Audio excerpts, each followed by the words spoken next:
You're watching KRQE News 13 this morning.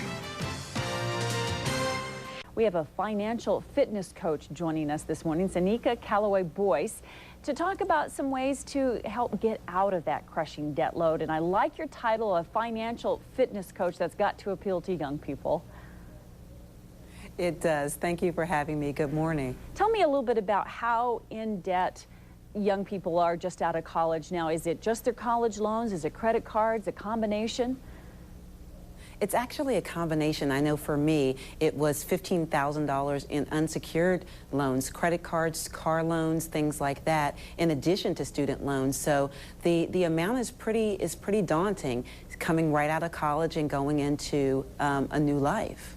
Now, you say this is daunting because actually it can keep you from getting your dream job. How does that happen? Well, it happened with me, and it's happening with so many more college students now, because 70% or even more employers are considering your credit report when they're considering you as a final candidate for a position. More and more companies are doing some sort of kind of credit history or background check when they're looking at what type of employee am I looking to hire. So they're considering whether you're financially responsible, basically. Absolutely, because it speaks volumes. It really looks at, okay, if you're not handling your money responsibly, then can we trust that you're going to handle our personal and professional affairs responsibly also? Give me some ideas, some recommendations that you have for young people to try to unload some of that debt.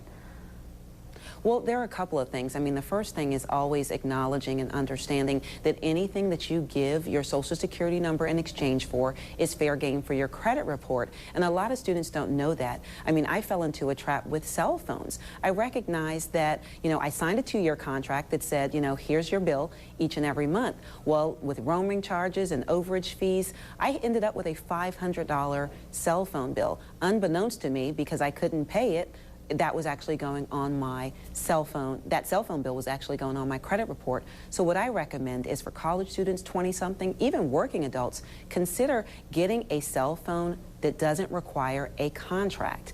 Virgin Mobile has a wonderful option that allows you to just, have a cell phone, but without the restrictions of a contract. So if you can't pay your bill one month, you're not actually being penalized on your credit report. All right, it's probably a good idea to get a There's copy. There's some other great tips.